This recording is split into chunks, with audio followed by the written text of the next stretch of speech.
Friends of Women of the World.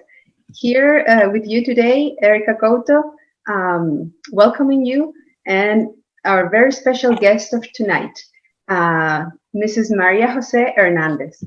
And I'm going to allow her to introduce herself. We are very grateful that she accepted to come and talk with us. So, Maria Jose, hello. Would you like to present yourself with our audience? Sure. Thank you. First of all, thank you for letting me be here with you tonight and for this interview.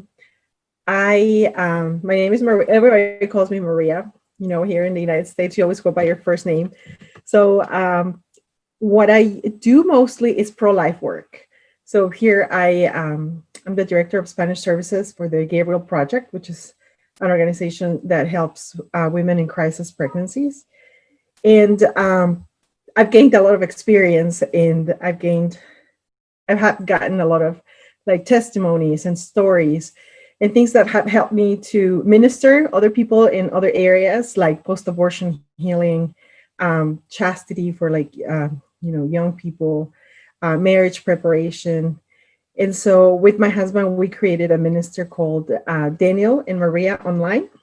So we do a lot of work through social media and Skype, calls like this, Skype. And my husband also does financial coaching, and he's helped a lot of families who are struggling. He's helped them through the ministry that we have together. So we do a little bit of everything, but mainly pro-life and pro-family. And we talk a lot about things that are, happening right now. Like, we're fighting to defend family, to defend kids from gender ideology. We educate parents on how to protect their families through, against all these things that are happening right now. And right now, the main topic here is politics in the United States, with the coming election and everything that is related to that right now, in the sense of defending life and family and religious liberty. And that's pretty much what we do. Well, that's a lot. Thank you very much. Yeah, thank you. And we also teach couples how to monitor their fertility with the Creighton model system. So we include that many times in the marriage preparation classes that we do. So that's another little thing that we do.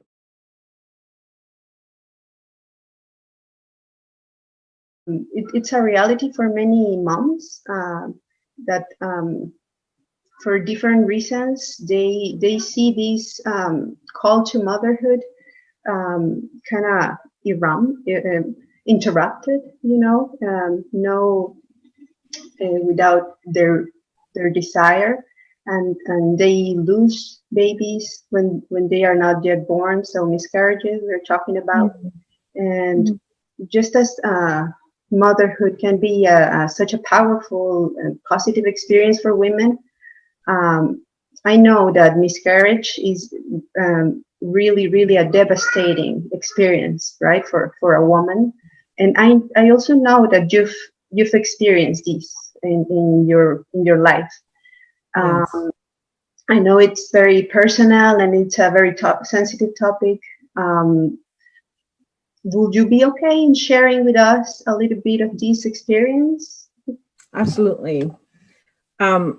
First of all, you never think that it's going to happen to you. Like, many things in life. I had 5 healthy pregnancies, 5 healthy kids. And then suddenly we are expecting again, and we are all excited. We announce it, from the moment we find out. And then things started to go wrong, and we're like, what's happening? Why is this even possible for us after 5 babies? But I think God somehow prepared us for that, because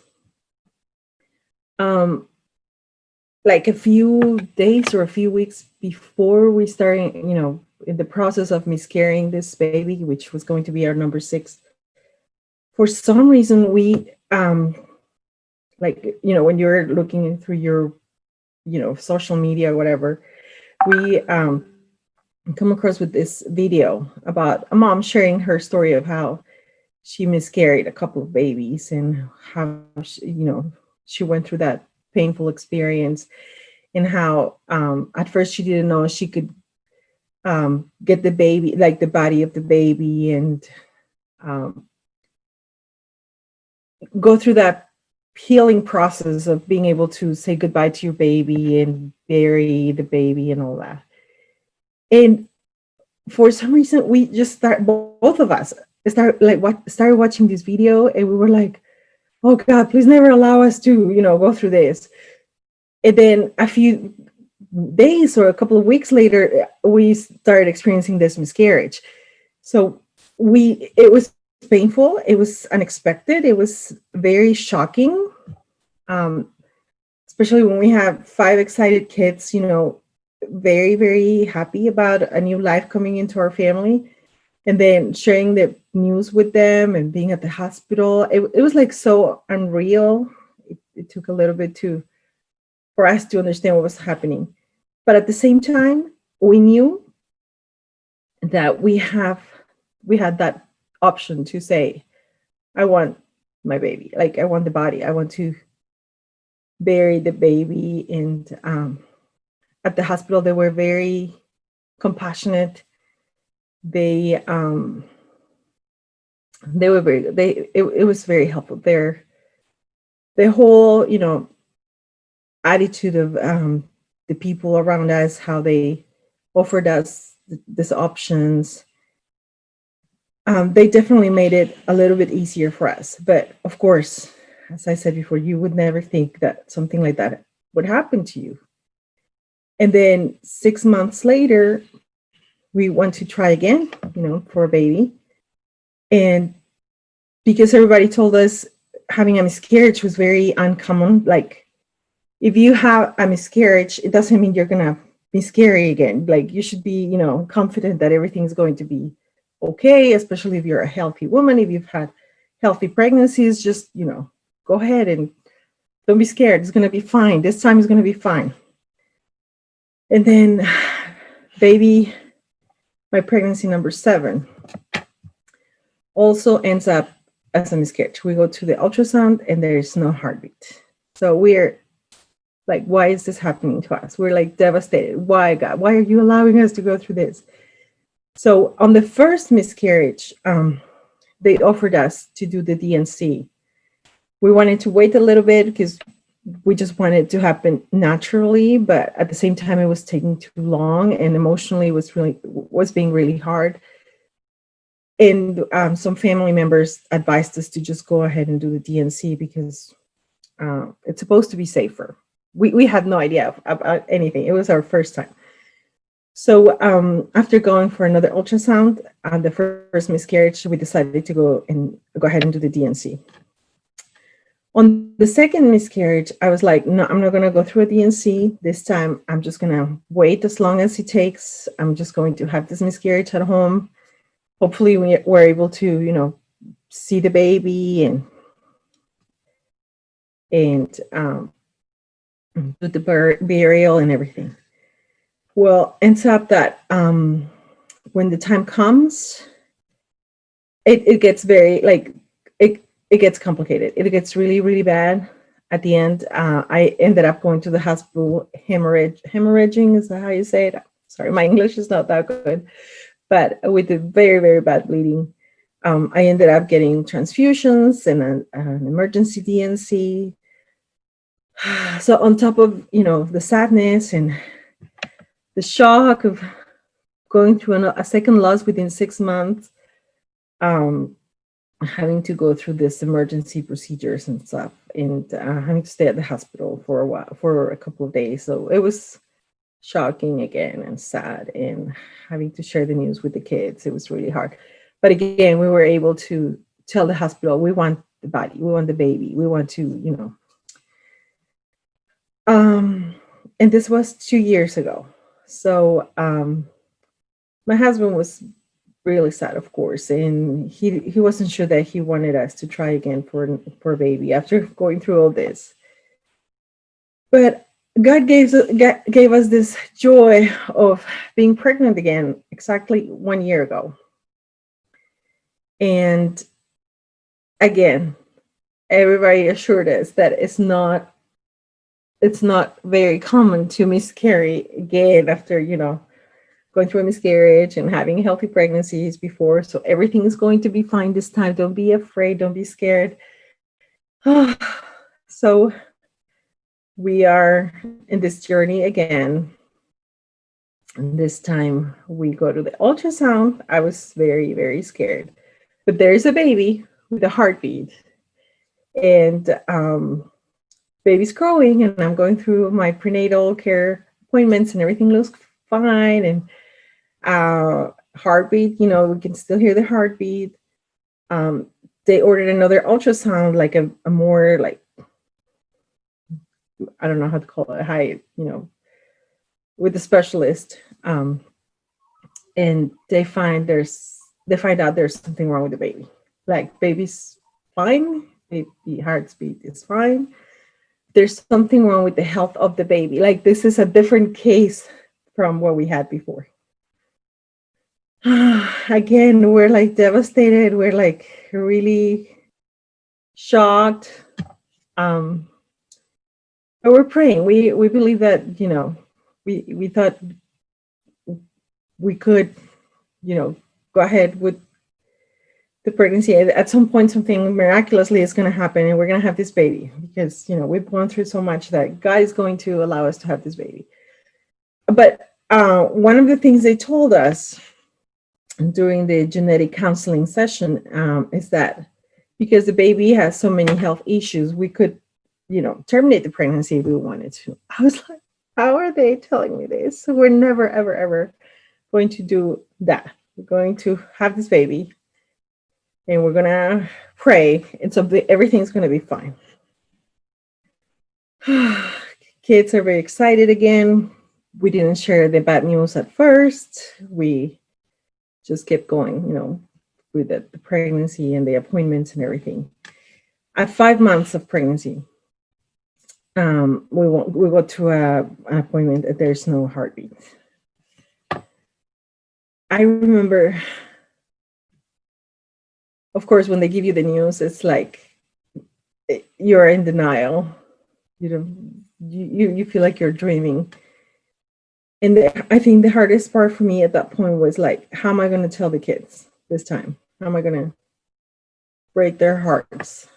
I don't even think I'm able to do this. So they admitted me to the hospital right away. My husband had to go, get the kids from school, and we decided to give them the news together. So he brings all the kids to the hospital.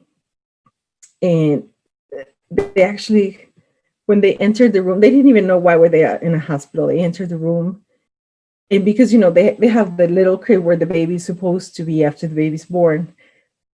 For a second, they thought the baby was born early and that the baby was already there, and they got excited for a second. It was like so hard, Erica. It was like the hardest thing I've ever gone through. Not only because of my heartbreak, but because of theirs. It was like really, really painful. So we told them, we should have said this before to you guys. We didn't want to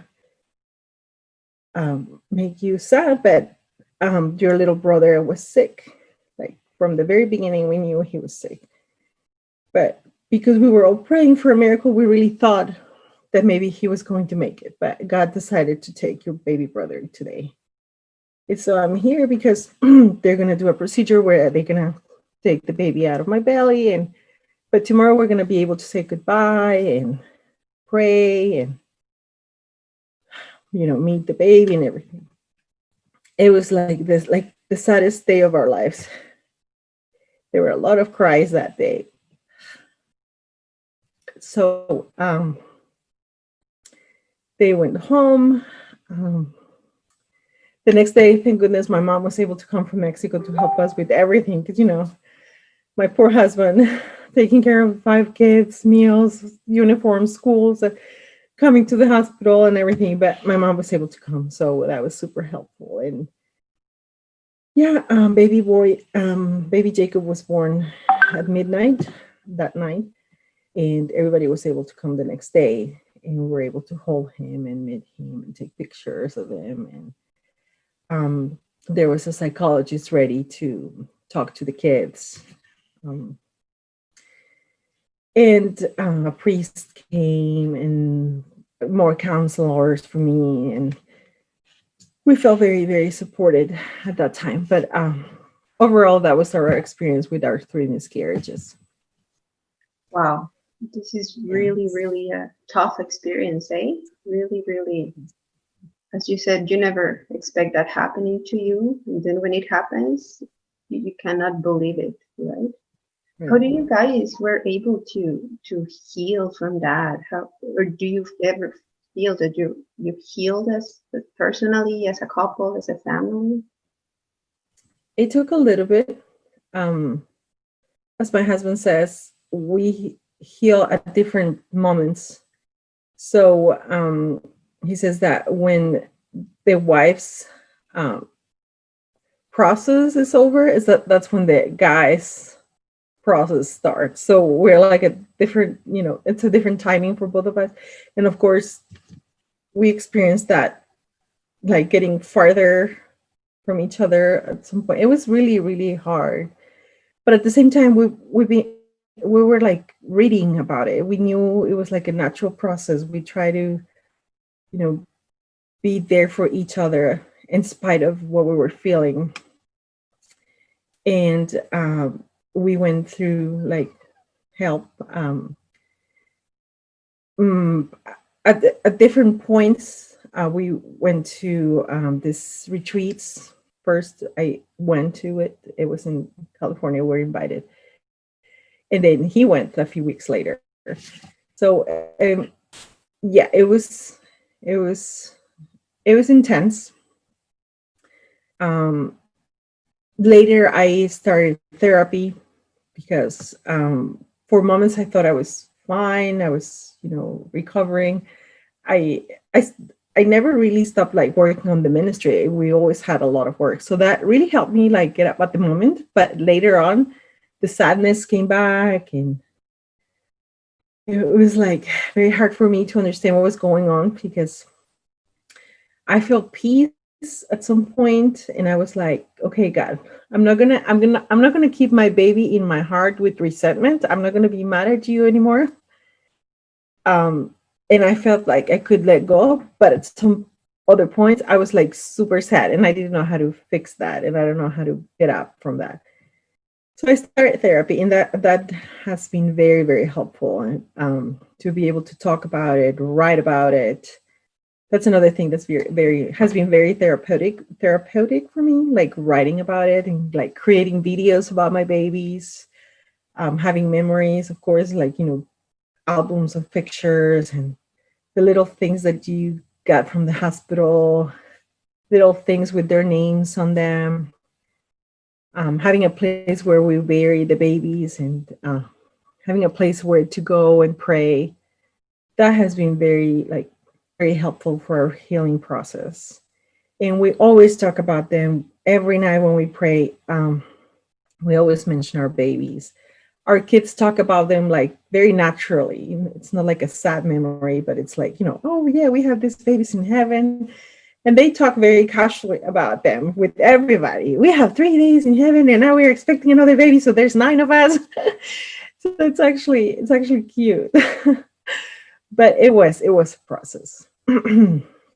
Oh, for sure.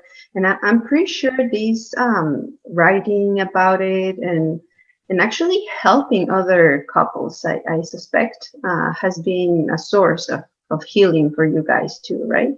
Absolutely. And now that we are touching on that point, I know you are an instructor for the Creighton model of NFP, Natural Family Planning. And I understand that through Creighton, you can actually help prevent miscarriages, right? Right. Would you mind to share with us what this method is, how it works, and how is it possible that it helps to prevent miscarriages? Absolutely. First of all, using the Creighton model to plan your family, it involves a lot of observations on the changes that you go through within, your cycles.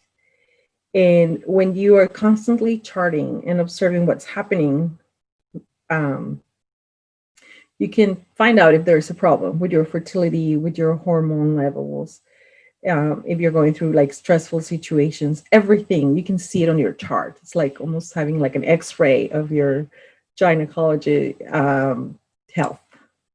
So yes, a lot of the couples that we help through the Creighton model, they can tell like when they have low progesterone, which is like, I think like the main cause of miscarriages and other health problems.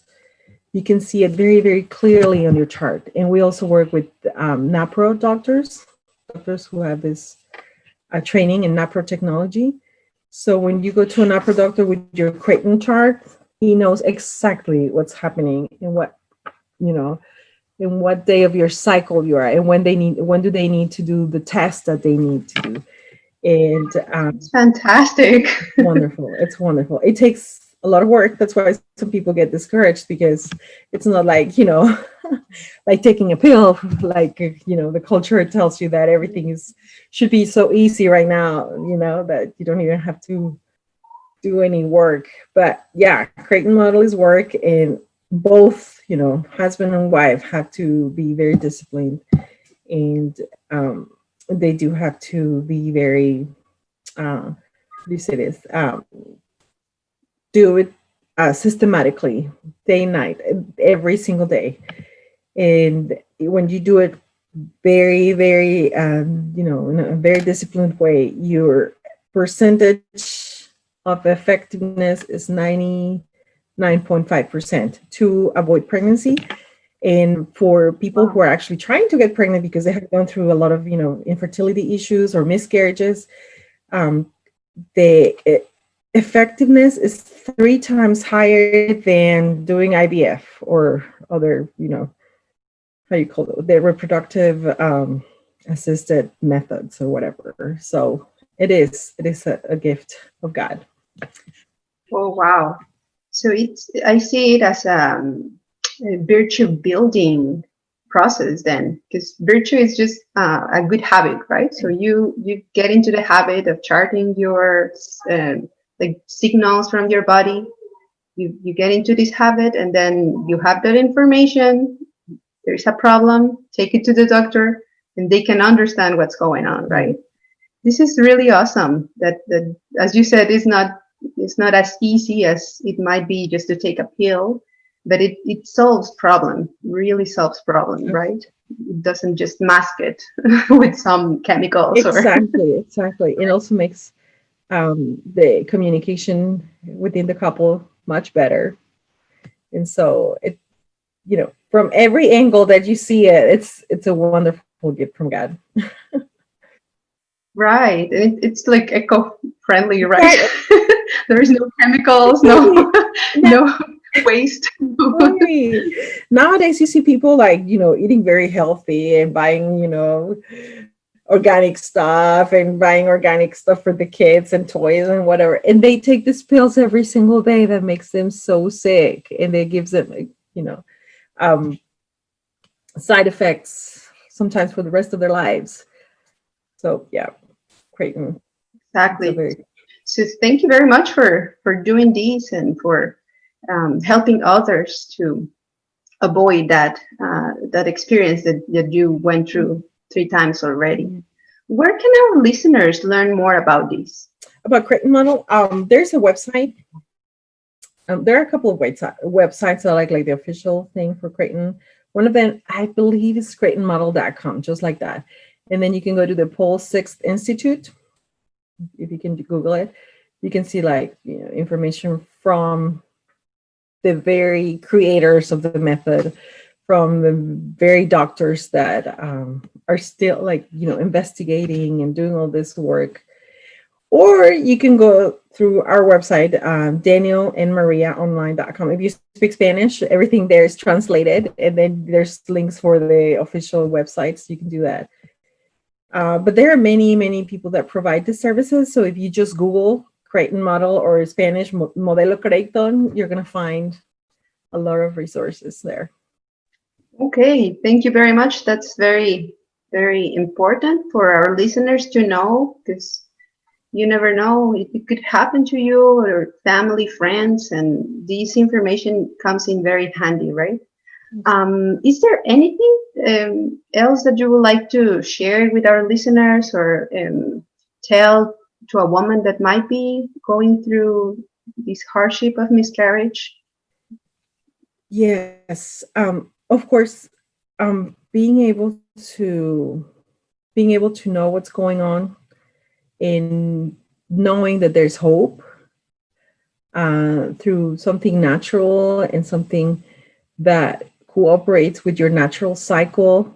Of course, it's a blessing. It's a big, big blessing. We have seen many miracle babies through, people that started charting in or started getting NAPRO help along with their chart, and they were able to fulfill, their dream of, having a baby and not going through this painful miscarriages anymore, or being able to find out like what's going on, because if you just go to an OBGYN that has not pro information, and that happened to us before our last baby, but all they tell you is miscarriage is so common that you won't get any more testing until you have 3 miscarriages. So you have to lose 3 babies before they do something for you. And that is so upsetting. That is so unfair. Please don't listen to a doctor that says that to you. Go to an APRA doctor, find a Creighton model, instructor or practitioner. They are able to help. There is hope. There is hope for the moms that have gone through miscarriages and they have not been able to heal.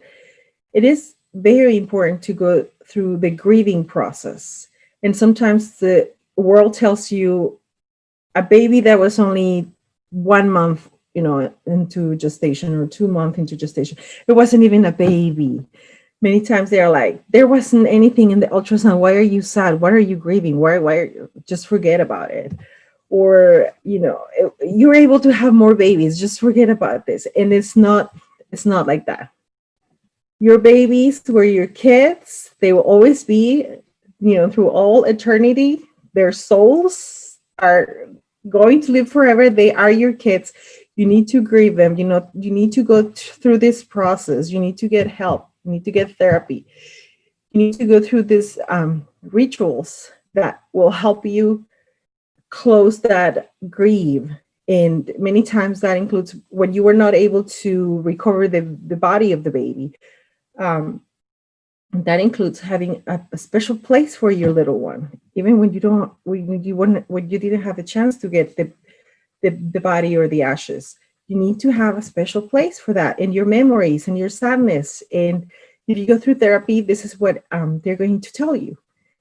And it is important to heal. And many times you need therapy for you and your husband, because sometimes, because guys are not so good at expressing their feelings, they don't really heal from this. And so that could change a lot of things in your relationship, and that is not healthy. You guys need to heal. You do. So please get the help you need. Well, thank you very, very much for those words. This has been a pleasure, really, to talk to you, to get to meet you, really. Thank you for offering me your friendship. And, well, thank you for opening your home, literally, to us. Hopefully, we'll talk to you later in the future. And for our friends, please go to the web pages, get this information, share it. We are here to be a voice for women and our concerns. our challenges. So we hope that today it has been a good talk for you. We hope this is a good information for you, and we hope to see you later. Follow us at Facebook, WoW, Women of the World. Thank you very much. Good night, everyone. Thank you again, Maria. Have a good Thank you very night. much, Heike. Thank you to all the people that is going to see this this video, and hopefully we can help. They can find us too on like social media, like Daniel and Maria online too, and we're always there to help and share more experiences. Thank you very much.